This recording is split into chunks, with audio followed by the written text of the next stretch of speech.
So I'm from San Francisco City College, and this is the picture of the Golden Gate Bridge. If that's kind of old, maybe when you travel to San Francisco again, you will see there's already a fence there, because that bridge has more suicide victims than homicide of San Francisco and Oakland combined. But they're not all from San Francisco. Now you're awake. I got your attention. So anyway, Google Plus is codenamed Emerald Sea. So the Google developers called it Emerald Sea 2 to 3 years ago because if you remember, we had Google Wave, and it was a flop. It was the first social network project of Google. And they don't want to, after that, they really created it in the really top secret. So they called it Emerald Sea, and they only announced that it's a Google Plus last July. So definition, according to Google, they defined it as real-life sharing rethought for the web. So it's basically a simple but a little bit vague definition. So if you Google around and ask the bloggers how they define Google+, you will see a social network site whose diverse and robust features aim to rival Facebook.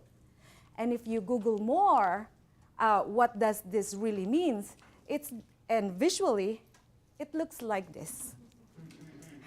Google wants to crush Facebook. After all, it's a billion-dollar business. So as of last month, December 28, 2011 to be exact, Google has 62 million users worldwide, and they already launched this last July. There's a prediction next month it will be 100 million users already, and it's not even 1 year. So currently, there are 21,028,772 males and only 9,225,175 females. So it's very clear, Google needs females. Why? We don't know. But according to, actually this is like 3 days old, this data, but if you go to find people on plus.com, you would probably see a updated stats. Okay, Google searchers overwhelmingly skew toward 18 to 34 years old. So it's very clear that it's attracting younger crowd. We don't know, maybe later it's going to attract also the older crowds. In Facebook, I don't know if you know this, but the average user of Facebook is actually 45 years old to 50. They're there. They're not just admitting that they have Facebook accounts.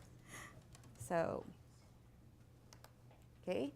So after giving you all this trivia, it's not really important to you or to us as educators. We would like to find out, is Google Plus, a new project of Google, the giant search engine, is really for education? So in order for us to determine if it's really for education, I would like to give you the features, and we're going to review it, and later on, or at the end of this session, you can decide if Google Plus is really for education, or is there a potential use in education. So features. The first one is what they call circles. So circles, if you don't have Google Plus account yet, it's that sign at the top and then the pictures at the left side, those are your circles. So circles is defined as categorizing the group of people you know and follow. And I'm going to explain to you what does this mean later on.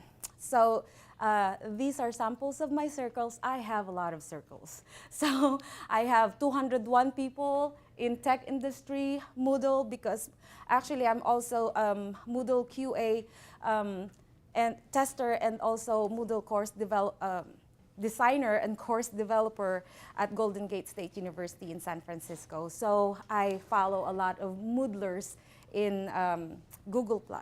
So are you all familiar with Moodle? The content management, it's just like Angel. So I follow 99 people in educators and photographers because I like photography. And so this is the circles.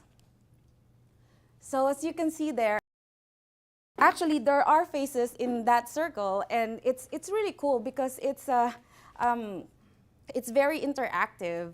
And I also I put family members there. I have acquaintances. And, but before I explain it to you further, do you have Facebook accounts here?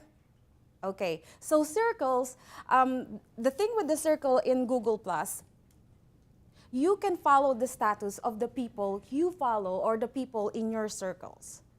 In Facebook, you follow everybody as long as they're your friends. But what if you just get tired of knowing that their dog is okay, that their shoes is on sale and all that stuff? You don't like that. But in Google Plus, you can basically you can hide them. And then there's a way for you to just check, hey, what's happening in my family? As you can, I don't know if you noticed it earlier, I just have one in family member. I don't friend my mom, my dad, like, come on. So you can label your circles however you want it. And this is really fun because you're the only person who will see what you label your circles. You can have a circle. This is funny. You can have a circle for your exes. You can have a circle for your enemies or something like that because you want to find out what they're doing, but they will never see it. They will never see how you labeled your circles. So there are various ways of adding people in your circle. So contacts, adding smart Google Plusers, and adding people who added you.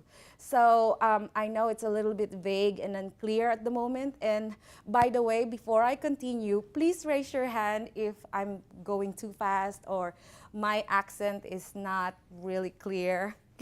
As you can see, English is not my first language, but just free to interrupt me. So the first one is contacts. This is a little bit dangerous, okay? So Google, they want to be this, they don't want to be the evil corporation, but they want to rule the world. It's business after all, right? So before you can create a Google Plus account, they want to make sure that you have a Gmail account because all their services are integrated. So as soon as you have your Gmail account, for example, and then you open an account at Google Plus, it will ask you, hey, these are all your contacts. Do you want to add them to your circles? And it doesn't matter if all your contacts are so loyal to AOL, Yahoo, or MSN. It doesn't matter because what Google will do is when you add them, for example, in your circle, they will email your contact and say, hey, Grace added you to Google+. And then when they click and then, oh, there's such thing as Google+. So it's a good way of promoting themselves, right? And so for example, this is, I'll show you. When I first started my Google+, those are my Gmail contacts. And then I said, so let me see, I'm putting them all one by one in my circle. And I went all the way to Ganesh. And Ganesh is a really good person to follow when it comes to Moodle. He's a Moodle engineer. So I put him in Moodle. And here, he's the 28th Moodler in my circle. Okay, so adding smart Googlers. So in Google, you can follow anybody, but that person doesn't need to follow you. And you don't have to follow everybody in Google Plus anyway. You can actually see if they're worthy to follow or not. So what I did is this. Okay. So I went on Google Plus and searched on education. Is there anybody in education that I can follow? And it will give you real time right away. All those people, the pictures up there, they somehow they have the keyword of education in their account. And then while I'm trying to review one of them, as you can see, it changed right away because it's in real time searches. So, and then I went all the way down, so like, oh, it's not really that interesting. Let me see more. And then that Abjit Sethu, he's from India. And I said, I probably want to follow somebody who's local. And then go, Eris GIS education. I'm not really into geography, but this might be interesting to follow because they might know what's the use of Google Plus in education. And I said, okay, I'm going to go again down and then saw the geography education. It's better than the GIS. And then I added them. It's cut, but I added them to my circles, and I said, later on, I will put the geography education under educators. I read them. I read their post, and they have interesting articles that they normally post every day. So I said, why not include them in my educators circle? As I've said a while ago, in Google, remember that Google is the giant search engine. That's how they made their money. So every time they have a new project, they want to make sure that they integrate their their forte. So if a while ago, I went all the way to search education. And later on, I will tell you how important it is, how important keywords is even in Google+. So those people there, Shelly, Steve, Emil, Walter, Alec, Mark, all of them, they have Google+ account, and it's all public. But if you create a Google+ account, even if you're in education, and then you put it private, you will not appear there. So adding people, who added you? So this is the third one. So again, a while ago, I told you that you can add people that you don't know, but they're really good. But these people saw your postings, and they thought that you're interesting, so they decided to follow you. And this is how it works.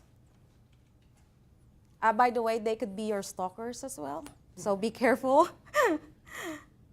So this one, I went to my home stream, and then all the way to incoming.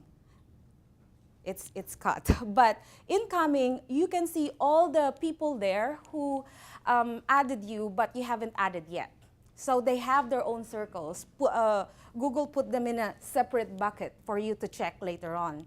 And then I saw Stephen Ancliffe. He added me, and I said, this kind of look weird. But I saw that he is also lame like me. He likes coffee table from CES. Like, okay, this must be interesting. So I reviewed his site, and he has a lot of tech postings. So I said, this could be interesting. And I went to About. I want to find out, wow, he's unemployed, which is not really different in Silicon Valley. There's a lot of IT unemployed there already. And I told myself, since he's unemployed, he's probably on the computer 24/7, and he has a lot of articles that he might be willing to share. So I said, okay, I will follow him. And if I change my mind later, I can always delete him. And I put him in the tech industry. So here, you can see Stephen Circles. These are all the people that he added, and it has 4,913. So he's really, he's really active in Google+. But why did it attract me? It's because these people right here, normally Google will put you on top if you're the most followed people. It just so happened that those are my friends. She's from PayPal, Google, and she's a web developer, and she's actually from Texas, Austin, Texas. This lady here is one of the famous female developer in the US, and she's in Austin, Texas. And this, later on, I will explain to you how important this is. So you have to have commonality, right? You will only follow person if you're familiar who he is. But on the World Wide Web, it's so huge. Why would you follow somebody you don't know? But if you see some similarity, then you will go there and follow that person. And so potential use in education there. So you can have circles that you can label as math class, biology class, and then you can put all your students, for example, in that particular circle. And you can have courses like CNIT 131, IT 134, or something like that. You can have all those circles. As long as your student has Google+ account, you can put them there. You can also label them as A students to D students. I think it's a little bit, I shouldn't call them D students, maybe just people who needs help or something like that, or put them sister or brothers. That means that they need a little bit hand holding. And then you can put administrators and then fellow educators. Why is this important? Because when you put administrators, for example, in a separate circle, you don't want to be bored by all their cries about the budget and all that stuff. So you would want to visit them once in a while. And then your fellow educators, for me, I don't know about you, but I learn a lot from peers. That's why the more peers you have or the more educators you follow, the better your chances of learning more. And this is the second feature, we call it huddle. So if you're going to search anywhere, there's really no explanation about huddle yet. There's a little bit of explanation, but it's a little bit vague. So what is huddle? It's an app in your phone, Android phone. I don't know if it's there's a huddle app in iPhone. I'm not really sure. I haven't checked yet. But huddle is what you is a free app on all Android phones. If you have BlackBerry, I'm sorry, there's no huddle there. So huddle is accessible using your smartphone and free text service globally. And you can add up to 50 people in your huddle account for free. And potential use and education.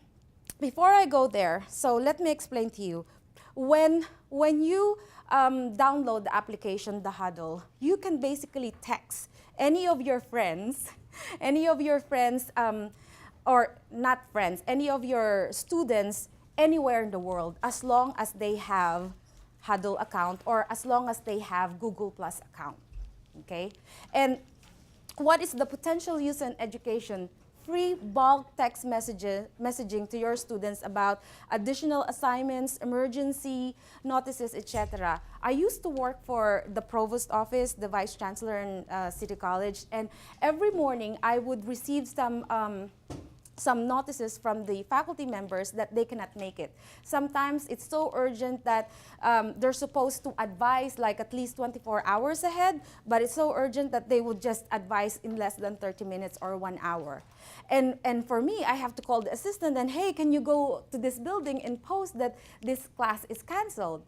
But what if that teacher has a Huddle account and her or his students are included or a member of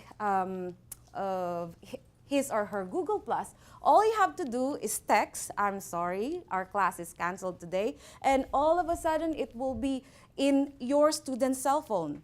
So some people would argue that you can email it, but you and I know that students, especially the kids, don't normally go to their email, especially school email, and check every single day. But as long as there's a beep, of text beep in their cell phone, they will say like, oh, is this my boyfriend or my crush? But it's a teacher. So, but anyway, but you get the point. But you get the point. So it's instant. And there's actually a controversy going because cell phone companies are trying to challenge the Huddle because they're going to lose a lot of money. And text messaging, it costs about, 25 cents or something like that if you don't have unlimited account. So Google is still trying to fight to maintain Huddle. And at the moment, they only put limited to 50, but later on next year, maybe they will say that, okay, it's unlimited. If they say it's unlimited, it's the end of text messaging, charge text messaging. And and the third one is what's hot. So this is so funny. What's hot, it's new. It used to be Sparks. So when Google introduced Google Plus last July, they have what we call Sparks. Sparks is basically the trending news. But only after 4 or 3 months from July, they decided nobody's using Sparks anymore. So let's not use it, and let's just come up with something else. So how Sparks this is how it goes. So you go to Google Plus and you search, for example, education. And then the next day, you went to your Google Plus again and you search teacher, something like that. So there's the circles and then various circles. in the lower part, Sparks should be there, and when you click it, it will give you the history of all your searches. So I don't know what happened, why Google deleted that and then just replace what's hot. And maybe, who knows, maybe next month they're going to delete other features and change it again. But Google will always tell you that Google Plus is beta mode, you know, it's not yet complete. So, okay, so trending topics, just like on Twitter, articles people liked, shared, or commented on. So I know Mike has Twitter account. Who else has Twitter account here? Okay, good. And Gordon and Mike, for great. And how about Facebook? Is Facebook account? Okay. So trending topics, when you go to Twitter account and then you look at the trending topics, those are the topics that 1/4 or majority of the people on Twitter has been discussing about. And then when you go to Facebook, when you see people posting articles, for example, and they click the button liked, that's also similar to what's hot. And then when also you go to Facebook and to Twitter, and then you saw some postings that you like, and then you share it, that's also like what's hot. So it looks like Google choose all the best in different social networks and then put them together, and then they call it what's hot. So again, potential use and education. I had a little bit difficulty of thinking of how you can use what's hot, but maybe later on you can decide, just like the gentleman over there, if there's really a potential use of what's hot in education. So for me, I thought that being up to date with the latest current affairs would be great, especially if your class is journalism and broadcasting, because in Google Plus, as I've said, you will not be in the what's hot if nobody talked about you. So if there's a war, God forbid, in Syria again, for example, you will see all the articles on what's hot Google Plus. And knowing what's hot or not in technology, learning tools, mobile applications. So in City College, we have classes that we call Web 2.0 tools or something like that. And so again, if you visit Google Plus, other than political news, there's a lot of topics or articles that talks about various learning tools or technology stuff. You know, sometimes lame, sometimes useful. So you just have to weed out. The other one is what we call Hangouts. So this is really interesting. Hangout is another controversial feature of Google+. So this is a video conferencing that you can put up to 8 people in your circle and start talking to them using your own webcam. A while ago, Mike said something about the telepresence, how expensive it is. I will tell you later how we can compare that to Hangouts. Again, as I've said, it's controversial because there are some companies who are trying to challenge Google's decision of putting Hangout out there.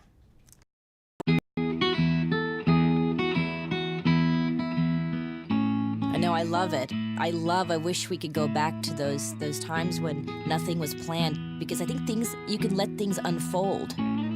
We never let things unfold anymore. It's just so scheduled, and I think the unfolding, being bored is so fantastic for creativity. But I think being adults, with having so little time, we tend to schedule everything, and so there's a little bit of a surprise that's missing. I wish we could just be together and not have a plan. There's nothing like that. I think those are the memorable times.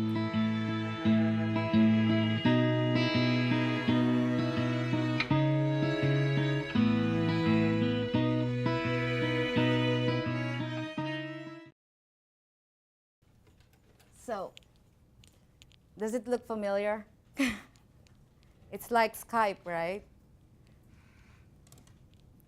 And it's funny because the first time you access Google Hangout, it will actually ask you, please check your hair.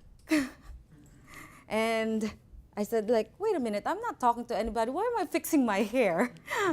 But Okay. Okay, so potential use in education. It's good for online tutoring, office hours, and even group discussions, and can be an alternative to expensive telepresence of Cisco and other online collaboration softwares. So I don't know if you heard of Blackboard Illuminate. You heard? He's a tech guy. We should talk. So Blackboard Illuminate is actually, they have a web conferencing feature, and it's a little bit expensive, but most of the community colleges in California is using it. It's because, I'll give you an example. I have a teacher friend in Tahoe, and he has a student who had an accident, and he's in the hospital, but he couldn't go to the class of the teacher. So what he did, using the web conferencing, so the teacher is actually streaming live, and that student in the hospital is actually watching him. So the student didn't miss at all, even though he's in the hospital. And then there's another one. The student is in China because, you know, some students in community college, they're working professionals. So he needs to travel to China, but he doesn't want to miss the particular session because there's going to be an exam next week. So while in China, he's actually watching the lesson of the teacher. So again, but it's expensive. If you're not part of the California Community College, you cannot avail the CCC Confer for free or the Blackboard Illuminate. So what could be the solution? You could go create an account in Google Plus and use Hangouts. So I will show you later on that, for example, if you see your friends that he posted something interesting, an article, there's a button there that you can click Hangout, and if just in case that your friend is also in front of the computer, you can talk to each other live and discuss about the article that you saw that your friend posted.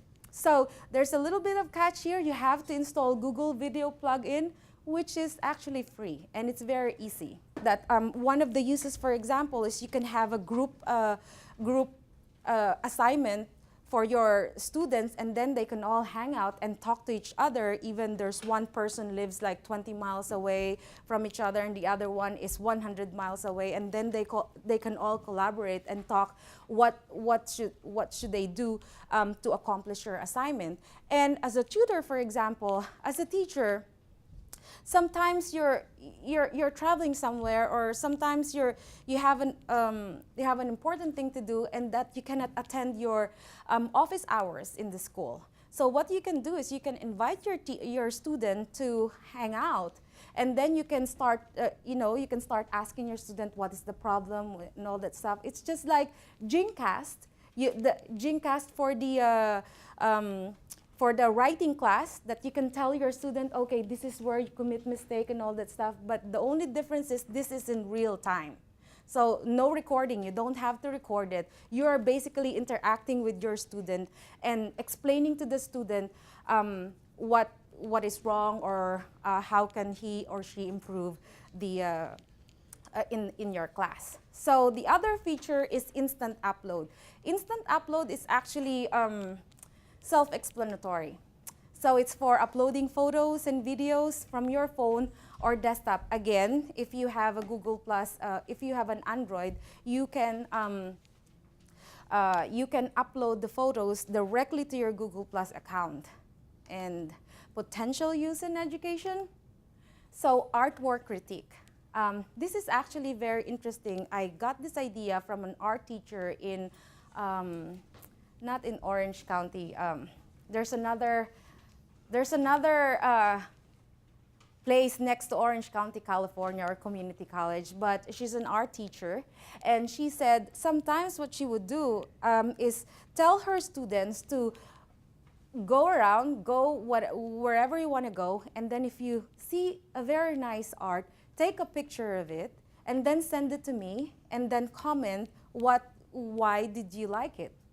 You know, but here, so I said, like, wait a minute, they can actually do this in Google Plus. So you can click the picture and then upload it, and then tag tag the picture, for example, your class, or even, since you're in one circle only in art class, only your fellow students can see what you've uploaded, and then you can critique the artwork right there. And photo review if you have a photography class, and billboard ads critique. And this is so important for all advertising students and business.